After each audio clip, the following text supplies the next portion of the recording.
Juste un petit mot pour vous dire que cette séance est la première d'un cycle de deux.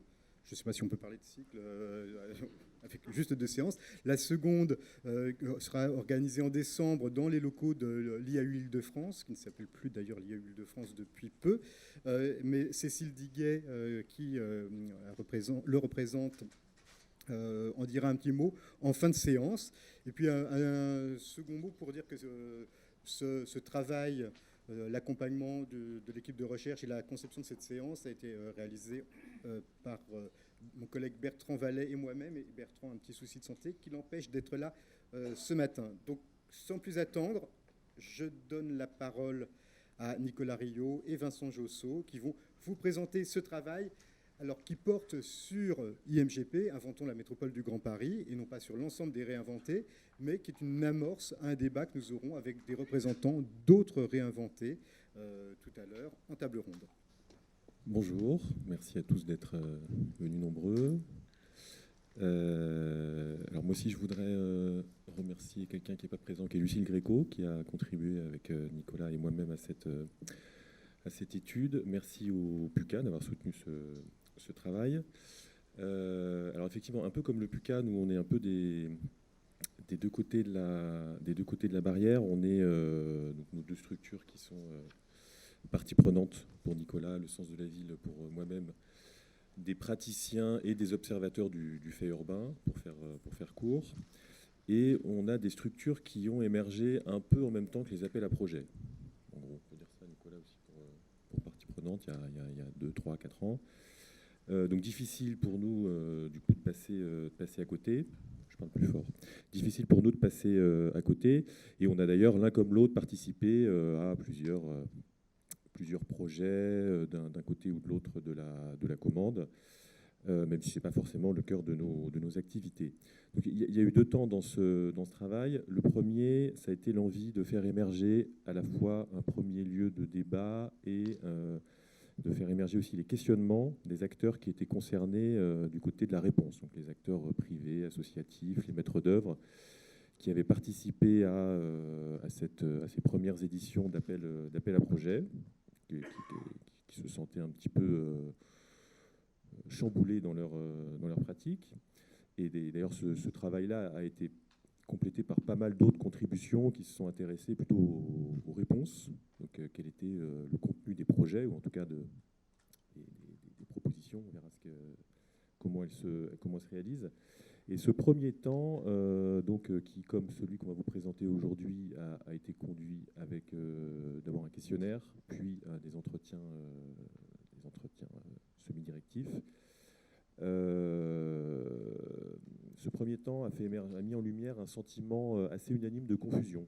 En gros, ce qui ressortait le plus, c'était un sentiment assez partagé d'une règle de jeu peu stabilisée, d'une relative opacité, d'agenda caché du côté de la collectivité. Donc ça nous a donné l'envie, et c'est un peu l'objet de ce qu'on va vous présenter ce matin, de nous tourner vers les acteurs publics, donc ceux qui avaient posé la question, et qui avaient lancé ces consultations un peu particulières pour voir si elles y voyaient un peu plus clair. Donc il faut se replacer dans le contexte. On est début 2016. Deux acteurs ont regardé Réinventer Paris, qui s'est lancé fin 2014, début 2015. Donc deux acteurs avaient regardé cette première édition, ce premier appel à projet, c'était la Métropole et la Société du Grand Paris. Alors la Métropole, elle avait 3 mois ou 4 mois d'existence, la Société du Grand Paris un peu plus, mais la Métropole avait besoin de marquer son existence et son poids institutionnel. Et la Société du Grand Paris s'était fixée comme objectif d'attirer des investisseurs internationaux autour des gares. Et chacune de son côté s'était dit que Réinventer Paris, en tout cas lancer un appel à projet urbain innovant, c'était l'occasion de donner cœur un peu à ces enjeux-là. L'État a décidé de mettre un peu d'ordre là-dedans et leur a dit, au moment du MIPIM, donc le grand salon immobilier de 2016, de lancer un seul appel à projet qui va devenir donc Inventons la métropole du Grand Paris. Va alors commencer la quête des sites, qui sera un vrai travail de constitution métropolitaine avec une part très importante jouée par les maires. Et un travail, on va dire, plutôt moins important sur le cahier des charges, qui est vraiment une copie quasi parfaite du cahier des charges de Réinventer Paris, calqué, enfin en tout cas adapté ou portant sur des sites qui, eux, sont assez disparates. Et avec une grosse différence par rapport à Réinventer Paris, une commande qui a 2 niveaux, puisqu'il y a la métropole, mais il y a évidemment tout un chapelet de collectivités. Donc là, vous voyez la différence entre Réinventer Paris, qu'on pourrait considérer comme un peu la matrice originelle, le modèle chimiquement pur des appels à projets, et qui porte sur un nombre limité de sites plutôt de petite taille, et cette très grande dispersion d'Inventons la métropole. On voit que la taille moyenne des sites change dans un facteur quasiment 1 à 10.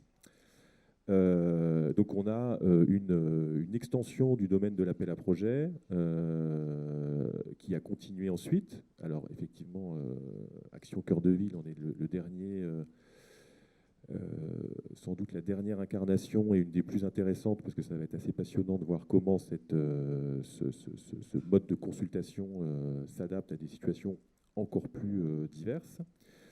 Mais Inventons la métropole a déjà commencé, donc par rapport à Réinventer Paris, qui était finalement un objet assez simple, à voir comment cet appel à projet s'imbriquait dans des territoires très divers, avec des cultures de l'aménagement qui n'avaient rien à voir les unes avec les autres, qui pouvaient être très directives ou très permissives dans un cas, très planifiées ou très opportunistes. Et les résultats du questionnaire, donc, auxquels ont répondu 35 acteurs publics par rapport à une quarantaine de sites, je crois, ont confirmé qu'il y avait une très grande dispersion des résultats, ce qui confirmait cette intuition qu'on avait un peu que les appels à projets urbains innovants, c'est un outil extrêmement malléable qui va s'imbriquer, se mélanger, s'infléchir avec des cultures locales de l'aménagement, des situations urbaines très, très diverses. Donc pour ne prendre qu'un exemple, dans les réponses au questionnaire, on avait à peu près la moitié des sites qui nous disaient qu'ils y voyaient une façon de lâcher vraiment du terrain au privé, d'aller dans le sens d'une privatisation de la ville, en mettant beaucoup de guillemets, et d'autres pour qui c'était au contraire le retour d'une forme de cahier des charges, un encadrement avec des assistants à maîtrise d'ouvrage, plutôt un renforcement du contrôle public. Donc c'est de cette très grande dispersion qu'a émergé l'idée un peu méthodologique pour nous de réfléchir à une forme de typologie des usages qui visait, plutôt qu'à faire une analyse unique, de révéler la façon, la diversité d'agenda. Donc là, quand je parle d'usage, je parle bien de l'usage qu'ont fait les collectivités de l'appel à projet, pas des usages des projets eux-mêmes, qui eux-mêmes ont fait déjà l'objet de pas mal de publications. Et des usages qui sont à prendre comme des idéotypes, c'est-à-dire chaque site évidemment et une combinaison, un dosage entre ces différents usages. Alors le premier, Hélène en a déjà parlé, et il est, c'est vraiment la matrice commune, et il n'y a pas un acteur qui ne l'ait pas fait ressortir, c'est le marketing territorial. Il n'y a pas un maire qui s'est lancé dans un appel à projet sans l'idée que ce soit une façon de mettre en avant un territoire, un terrain. Et ça, c'est vrai à la fois des sites peu attractifs, ça leur permettait, via Inventons la métropole, de faire partie de la métropole, ou qui parfois étaient même en dehors de la métropole, mais qui s'y rattachaient un peu symboliquement, ou de sites extrêmement attractifs. Je pense notamment au site de Pliel, où là, c'est un site qui n'avait aucun mal à se vendre, mais l'idée était de le vendre encore mieux, encore plus cher, en faisant vraiment un phare de la métropole. Voilà, donc c'est ces 6 usages qu'on va vous présenter, et on sera très intéressé d'avoir votre retour. Et je laisse Nicolas commencer avec le premier. Donc on vous le disait, le but c'est qu'on vous présente un peu ces idéotypes et ces usages des réinventés à l'état pur. Et l'idée c'est ensuite de voir est-ce que vous vous y retrouvez, que vous soyez collectivité, professionnelle, etc. Et surtout, est-ce que les usages qu'on a identifiés sur Inventons la métropole, parce qu'encore une fois notre travail se concentre sur cet appel à projet, est-ce qu'ils se retrouvent aussi dans d'autres appels à projets de type réinventé. Alors, premier usage, celui qui nous semble le plus massif et peut-être le plus déterminant dans les réinventer, c'est cette idée de contrer le tendanciel de marché. En fait, à quoi servent ces appels à projets urbains innovants? À faire monter un peu la pression vis-à-vis des opérateurs immobiliers, que ce soit promoteurs, investisseurs, mais aussi exploitants, à travers l'impératif d'innovation, pour les encourager à aller au-delà de leurs produits immobiliers habituels et un peu standardisés, et aussi pour dépasser un peu le formatage des études de marché. Parce que ce qu'on voit dans les sites, c'est que même si le principe des réinventés est de dire on vous donne carte blanche, souvent la carte blanche, elle s'accompagne de certains interdits programmatiques. Et souvent, ça se traduit par faites ce que vous voulez, sauf ce que vous indiquent les études de marché. Et notamment, ça se voit beaucoup sur la programmation logement, où c'est ressorti dans de nombreux sites, où tendanciellement, la dynamique de marché était plutôt de construire des logements, parce que c'est ce qui, dans le marché francilien, est à la fois le plus rentable et ce qui amène le moindre prise de risque en termes de commercialisation. Et donc de communes qui ont utilisé les appels à projets pour dire sur ce site, faites ce que vous voulez, sauf du logement.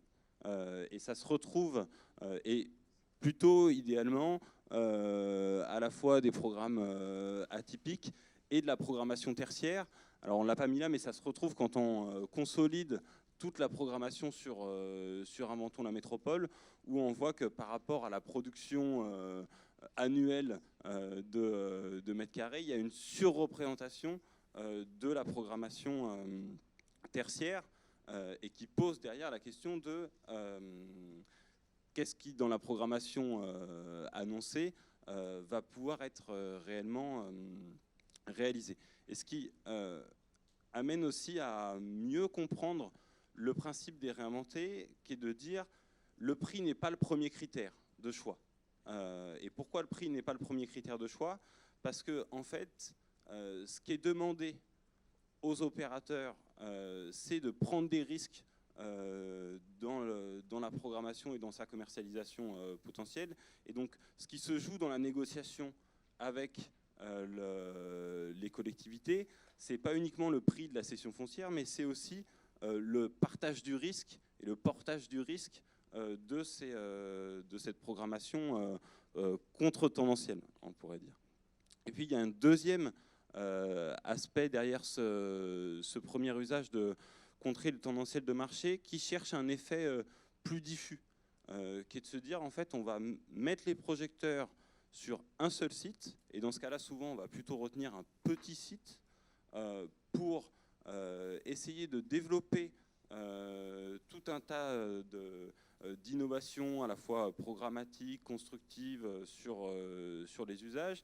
Et c'est ce site un peu école ou un peu emblématique qui va, pour la collectivité, servir de ressource dans la négociation avec d'autres projets qui vont se dérouler dans le diffus et qui ne seront pas forcément contrôlés par la collectivité. Il y a une autre façon de le dire, et en tout cas nous c'est comme ça qu'on nous l'avait traduit en entretien, c'est que un des intérêts des réinventés, c'est finalement de dépasser les limites de l'urbanisme réglementaire qui sont très focalisées sur la forme urbaine, en faisant monter les exigences sur des projets privés, sur leur contenu programmatique, en disant regardez, sur le site d'Inventons la métropole, tel opérateur a réussi à construire un projet qui inclut un équipement sportif, un morceau d'agriculture urbaine. Si eux ont réussi à le faire sur le site de Réinventer, pourquoi vous ne parviendrez pas à le faire sur la parcelle privée que vous venez d'acquérir? Voilà le premier usage qu'on a identifié sur Inventons la métropole. Le deuxième usage, il est à la fois sur un enjeu de programmation et un enjeu économique. C'est sur un certain nombre de sites. Inventons la métropole a été vu comme la façon de faire sortir une programmation qui était dans les cartons, souvent portée au plus haut niveau par le maire, pour lequel on n'avait pas trouvé l'équation économique. Donc voilà, en général, c'est des programmations qualifiantes, mais pas forcément très rentables, où se pose à la fois la question de l'investissement, la question du modèle d'exploitation. Donc ça a pu être une base de loisirs, un centre des congrès, un équipement culturel. Et la solution avec des finances locales en berne, c'est en gros d'arriver à trouver un site suffisamment grand, un foncier à côté qui permet d'accueillir une programmation plus rentable, par exemple des logements, et d'opérer une péréquation. Donc ça marque d'abord l'essor d'un truc qui a toujours existé, qui sont les programmes privés d'intérêt collectif, mais qui ont quand même connu un vrai coup d'accélérateur avec les appels à projets, parce que ça permet à l'équipe municipale, au territoire, de proposer un projet qui ne soit pas juste un énième quartier de logement, mais une programmation qui va faire sortir un peu, qui va faire destination, qui va faire connaître sa ville, la marquer un peu plus sur la carte. Donc on est clairement dans ce cas-là, dans une alternative à ce qui est une tradition française quand même très ancrée et très marquée dans le droit, qui est le financement des équipements publics, des équipements de manière générale par les ménagements. Des outils comme la ZAC ou le PUP sont déjà des façons de créer de la péréquation. La différence étant qu'ici, on a une forme d'opacité, puisque la péréquation se passe dans les transferts entre les lignes d'une offre qui ne sera pas mise sur le marché, qui n'est pas publique. Et donc, ce qu'on peut reprocher à cette logique de péréquation qui, en soi, a toujours existé, c'est de se faire de façon moins transparente que la façon dont elle était organisée avant, et avec un peu un travers dont je crois qu'il est l'usage suivant, qui est que on a un lien on a une sorte de lien qui devient un lien presque formel entre la qualité de cette programmation peu rentable et la densité qui est nécessaire pour la faire sortir, puisque pour péréquer, il faut souvent densifier à côté. Et ça, c'est un troisième usage d'Inventons la métropole qu'on pourrait finalement analyser comme une machine à densifier, et notamment à densifier la première couronne, dans un contexte particulier qui est absolument nécessaire à avoir en tête pour analyser cet appel à projet et qu'on ne retrouve pas forcément sur d'autres territoires. C'est aussi le projet du métro, le projet du Grand Paris Express.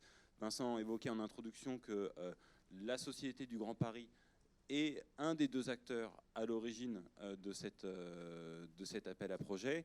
Et un des enjeux de la consultation pour la SGP, c'était bien d'accompagner la densification des quartiers de gare. Et de fait, quand on regarde les projets proposés par les réinventés, mais surtout quand on fait le travail de les réinscrire dans leur environnement urbain, ce qui frappe le plus, c'est leur densité par rapport à l'état initial et par rapport au voisinage. Densité, Vincent commençait à l'évoquer, qui est à la fois poussée par les promoteurs et par les équipes candidates pour justement viabiliser le financement des autres programmes, soit d'équipements privés d'intérêt collectif sur l'usage d'eux, soit de programmes contre-tendanciels qui ont un risque de commercialisation plus forte que j'évoquais tout à l'heure, quoi. Et on pourrait dire que finalement, la densification, en tout cas sur Inventons la métropole, on verra tout à l'heure si c'est le cas sur d'autres territoires, mais est un peu la clé du modèle économique des réinventés, ce qui n'est pas sans poser question quand on l'applique du coup sur des marchés détendus comme les villes moyennes. Mais si elle est poussée par les promoteurs, ce qui est ressorti dans nos entretiens, c'est que cette densification, elle était parfois encouragée par les élus, et que notamment, y compris quand elle était en décalage avec le plan local d'urbanisme et l'urbanisme réglementaire. Et ça, plusieurs équipes, quand on avait fait le premier retour d'expérience, nous avaient fait part de leur surprise en disant mais voilà, nous on avait essayé de respecter les règles du PLU, et au premier rendez-vous qu'on a fait avec l'élu, il nous a dit ah, mais émancipez-vous de ce cadre-là, c'est bien pour ça qu'on a fait un réinventé. Et c'est un autre aspect de ces consultations, d'être finalement un dispositif qui permet d'accompagner, on pourrait dire, l'acceptabilité de la densification dans un contexte métropolitain où la densification est perçue de plus en plus négativement par les habitants et donc par leurs élus. Il y a deux aspects qui permettent de faciliter l'acceptabilité.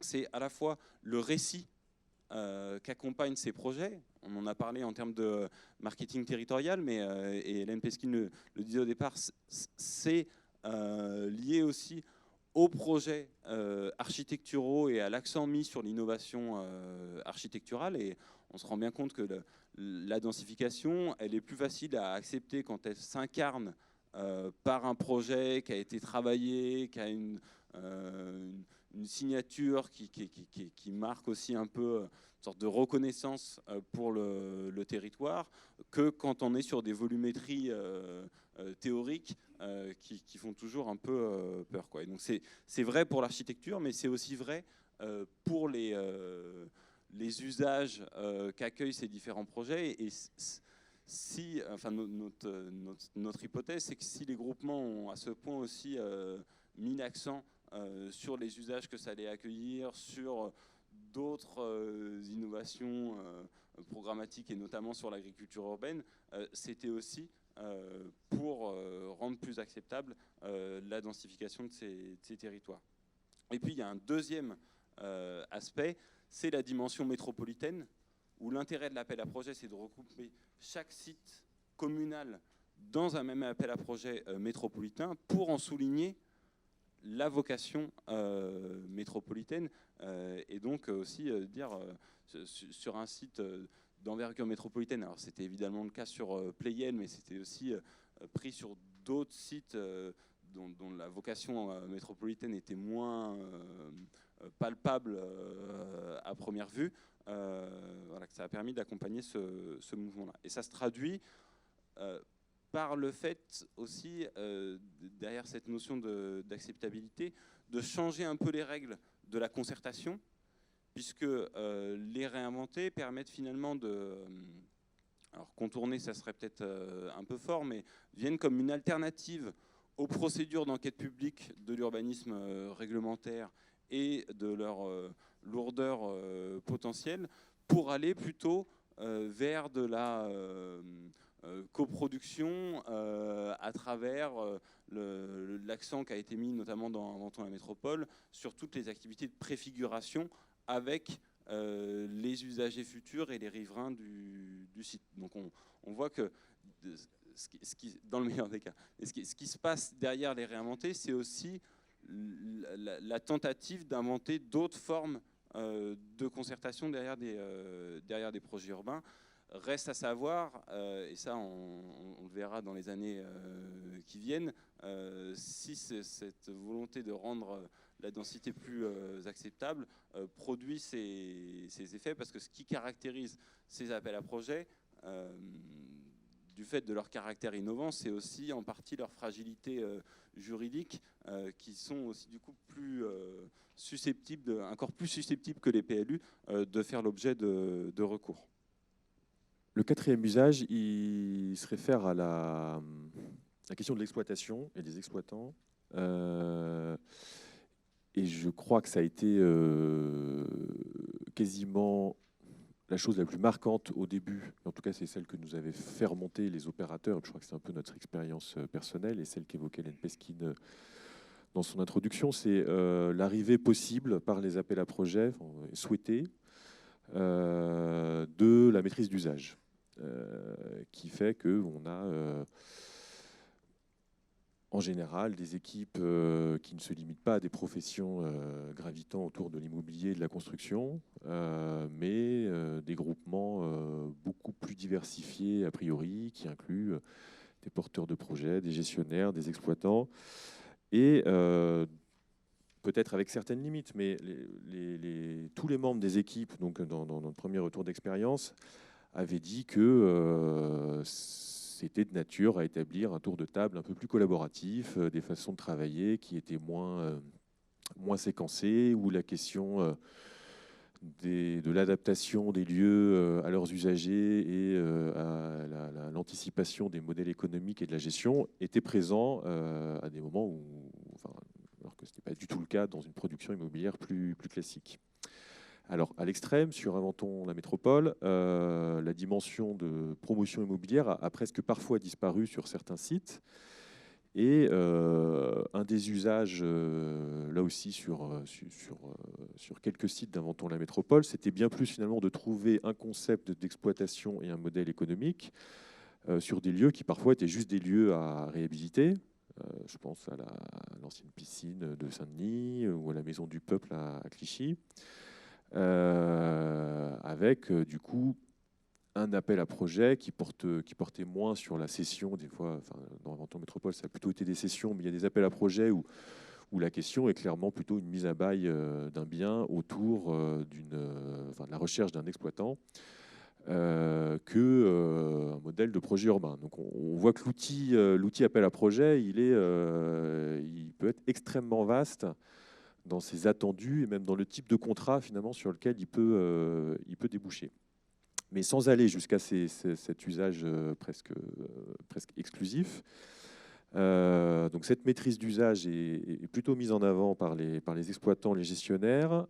Je dirais presque un peu moins par les collectivités. En tout cas, personne n'est complètement dupe de la difficulté d'avoir des engagements fermes pour gérer des projets urbains, surtout quand on parle de sites où l'échelle était plutôt celle du projet urbain, et donc destiné à sortir dans 10 ou 15 ans. Voilà, c'est évident que l'engagement de l'association ou du boulanger associatif pèse pas grand-chose par rapport à la durée de vie du projet. Et il n'empêche,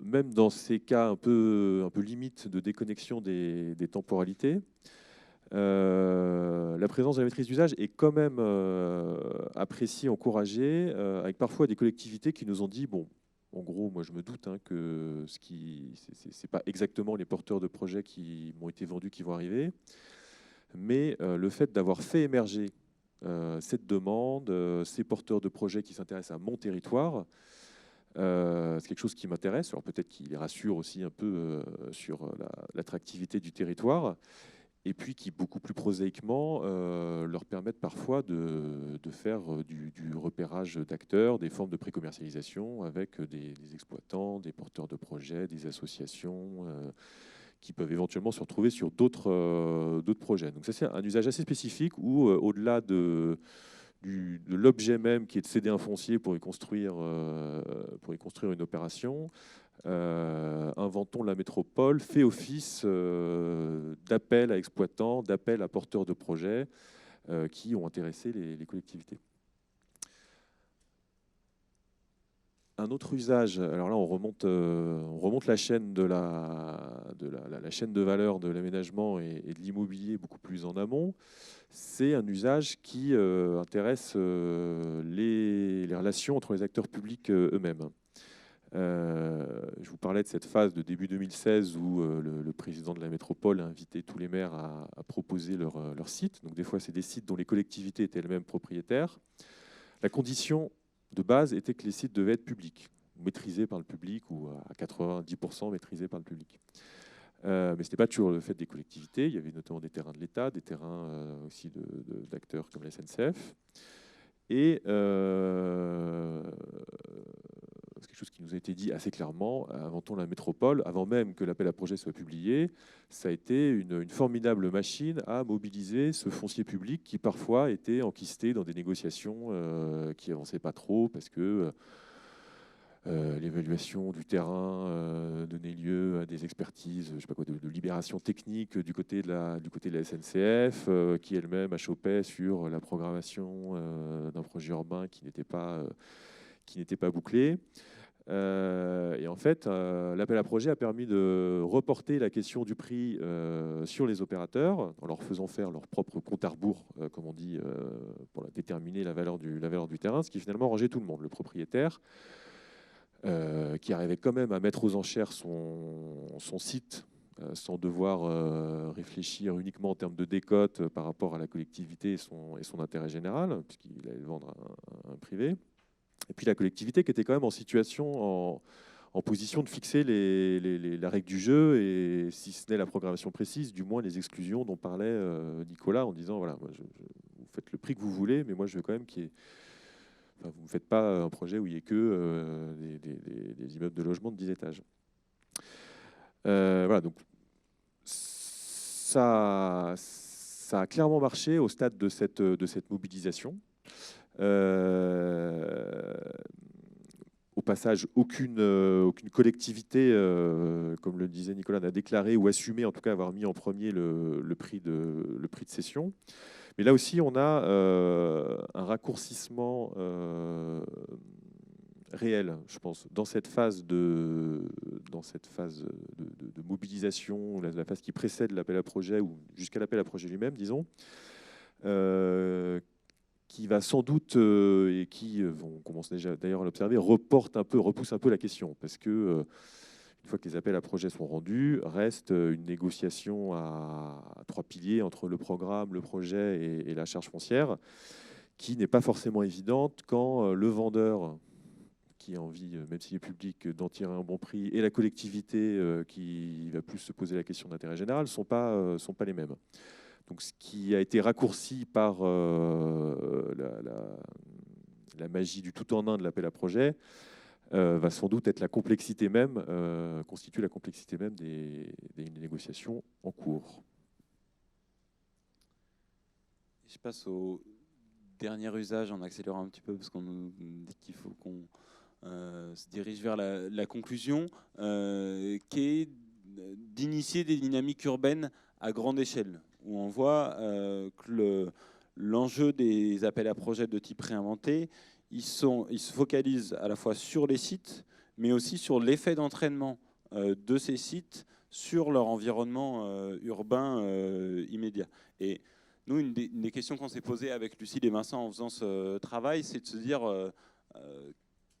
à quoi les réinventés viennent-ils se substituer dans les outils d'aménagement. On a vu dans les autres usages que parfois ça vient se substituer à une cession foncière en gré à gré, d'autres fois ça vient se substituer à un appel à idées. Là, en l'occurrence, ça viendrait plutôt se substituer à des études préalables à une concession d'aménagement, justement sur un périmètre élargi. Alors, on peut le voir de manière un peu restrictive en se disant c'est le moyen pour la collectivité de faire financer par le privé des études d'aménagement. Et on l'a vu dans la projet Inventons la métropole avec les deux périmètres qu'il y avait sur certains sites où il y avait une déconnexion entre ce qui était le périmètre de cession qui allait être cédé à l'équipe lauréate et puis le périmètre d'études sur lequel la collectivité ou l'aménageur les différents groupements à réfléchir à leur mutation possible. Voilà, donc était un moyen pour les collectivités, notamment pour celles qui n'avaient pas d'aménageurs ou qui étaient moins dotées en ingénierie d'aménagement, de progresser dans cette réflexion, qui était aussi un moyen pour les équipes de poser des billes sur les terrains alentours, en se disant on intervient sur ce site que vous cédez, mais pour que ça soit vraiment pertinent, en lien avec tel autre site. Et donc, Inventons la métropole a parfois aussi initié un dialogue entre des opérateurs immobiliers et d'autres propriétaires de terrain qui n'étaient pas forcément publics, mais qui étaient connectés au site d'Inventons la métropole. Et c'est en ça que l'enjeu d'Inventons la métropole, c'était aussi de révéler le potentiel de marché, ou en tout cas le potentiel de mutation de certaines zones qui étaient jusqu'alors peu attractives, là encore souvent imbriquées avec l'arrivée d'une gare. Et qu'Inventons la métropole a été un vrai outil pour mettre en avant le potentiel de transformation urbaine de quartiers de gare plus périphériques que ceux qui étaient concentrés en première couronne. Voilà un peu sur les 6 usages. Alors, on vous a peut-être un peu assommé avec cette typologie. Nous, ce qu'on trouve le plus intéressant, c'est qu'est-ce que ça donne quand on les regarde ensemble et quand on essaye de les comparer les uns aux autres. Notamment en essayant de rendre plus intelligible la façon dont les collectivités et les aménageurs se sont appropriés cette espèce de couteau suisse que sont les réinventés. Nous, on en tire 2 conclusions qui reprennent les 2 axes qu'on vous a mis ici. La première conclusion, elle porte sur la carte blanche programmatique, qui a été un peu le point de définition principal des appels à projets urbains innovants. Qu'est-ce que c'est qu'un appel à projet urbain innovant? C'est un appel à projet où on donne carte blanche au groupement privé pour imaginer la programmation. Et en fait, quand on regarde plus finement les usages, on s'aperçoit que cette carte blanche, elle est un peu à géométrie variable et qui parfois peut susciter aussi un peu la confusion chez les opérateurs qu'on évoquait. Ça ressemble souvent plus à une zone grise qu'à une carte blanche, parce que parfois on va chercher effectivement à utiliser la carte blanche pour ouvrir le jeu, notamment quand on vient accompagner la densification ou qu'on cherche à produire des effets à plus grande échelle. Mais ce qu'on a montré dans nos usages, c'est que parfois, on était plutôt dans une logique de resserrer la contrainte, soit par des interdits programmatiques pour contrer le tendanciel de marché, soit au contraire par des points de passage obligés pour faire sortir des équipements que le public n'était pas en mesure de porter. Et donc ça permet d'éclairer un peu le débat qu'il y a sur est-ce que les réinventés sont une nouvelle forme de privatisation des villes. Notre conclusion, c'est que pas complètement. C'est une nouvelle forme d'organisation de la convergence entre des intérêts publics et des intérêts privés qui parfois se traduisent par une marge de manœuvre plus large donnée au privé et d'autres fois plutôt par une reprise en main par l'acteur public d'une programmation qui tendanciellement aurait été différente.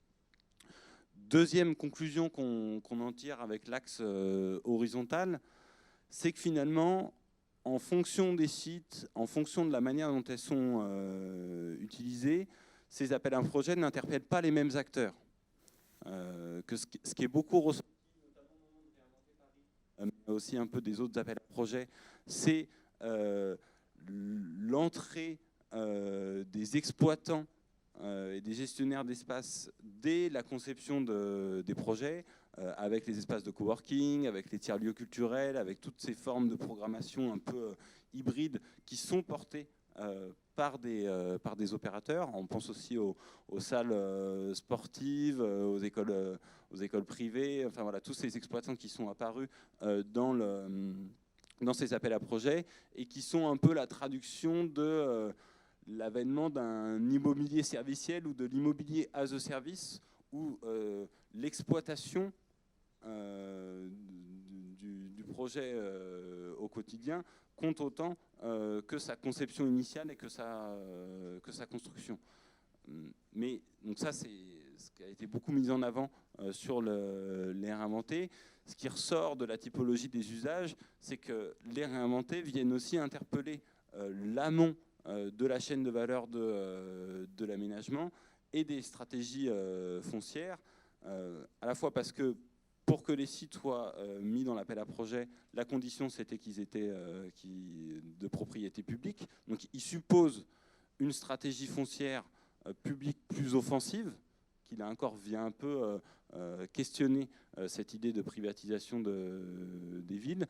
Et souvent, c'est le retour qu'on a eu dans les collectivités, du côté des services de l'urbanisme, c'est que ces appels à projets étaient pour les services le moyen de convaincre les élus de l'intérêt d'avoir une stratégie foncière plus proactive et plus volontariste. Donc on voit bien que derrière ces 6 usages, voilà, il y a vraiment, enfin, à la fois ça vient complexifier cette question du rapport entre acteurs publics et acteurs privés, et qu'on n'est pas dans une logique uniquement libérale de laisser faire et de retrait de l'acteur public, mais que c'est très variable en fonction des communes et en fonction des sites. Et ça m'amène un peu à la conclusion qu'on voulait partager avec vous, en se disant, c'est un peu la question qu'on s'est posée avec Lucille et Vincent en préparant cette restitution d'un travail qu'on avait rédigé il y a 6 mois, en disant, mais à quoi elle peut servir cette typologie ? À quoi ça sert d'avoir un peu éclairé les différents outils du couteau suisse des réinventés ? Nous, on y voit trois intérêts. Le premier, en termes plus analytiques ou de recherche, c'est de voir comment Inventons la métropole, et c'est peut-être le cas des autres réinventés, agit justement comme un révélateur des traditions d'aménagement de chaque commune et de la façon dont ils souhaitent interagir avec les opérateurs privés. Et qu'en fait, en fonction de ces traditions d'aménagement, Inventons la métropole n'a pas du tout été digéré de la même façon par les collectivités et les aménageurs. Le deuxième intérêt qu'on voit à cette typologie, il est en termes plus évaluatifs. Vincent le disait en introduction, le travail qu'on a fait n'est pas une évaluation d'Inventons la métropole, et ça serait encore trop tôt pour le faire parce qu'il portait uniquement sur la consultation. Mais par contre, ce travail évaluatif, il nous semble absolument indispensable dans le suivi de la réalisation des projets lauréats.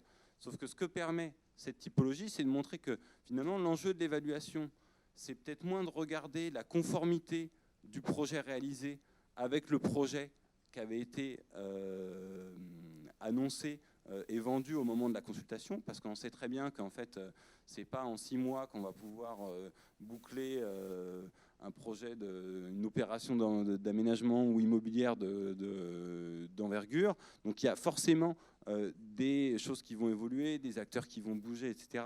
Mais finalement, l'enjeu de l'évaluation, c'est plutôt de regarder la conformité du projet réalisé avec l'usage qu'on voulait en faire. Est-ce que ça a réellement permis de contrer le tendanciel de marché quand c'était l'usage souhaité? Est-ce que ça a permis de faire sortir le programme qui avait été identifié dès l'amont de l'appel à projet? Donc c'est aussi une invitation pour les communes à à formuler ex post leur intention de départ pour en mesurer l'écart avec le projet réalisé. Et c'est aussi finalement le troisième intérêt plus prospectif de cette typologie. Si on suit l'hypothèse que cette méthode des appels à projets urbains innovants va continuer à se diffuser sous une forme ou sous une autre, voilà, nous, notre conviction, c'est que pour bien utiliser cette méthode-là, il faut bien cerner l'intention qu'il y a derrière. Et on ne fera pas, en tout cas, selon nous, ça suppose de faire un appel à projet un peu différent en fonction de l'usage qu'on poursuit. On ne choisira pas les mêmes types de sites, on ne mobilisera pas les mêmes types d'opérateurs si on cherche à faciliter l'acceptabilité de la densification ou alors à identifier des exploitants. Et donc, c'est aussi, c'est à la fois un outil analytique, mais c'est aussi censé être un outil d'aide à la stratégie pour les collectivités ou les aménageurs qui souhaiteraient s'emparer de cette méthode inédite à un moment où on sort de l'âge un peu de l'apprenti sorcier, où on expérimentait pour voir sans trop savoir où ça nous amenait. Voilà, là, notre hypothèse, c'est qu'on va vers un peu un deuxième âge des appels à projets urbains innovants, sans doute plus mature et plus précis dans les effets qu'elle cherche à provoquer.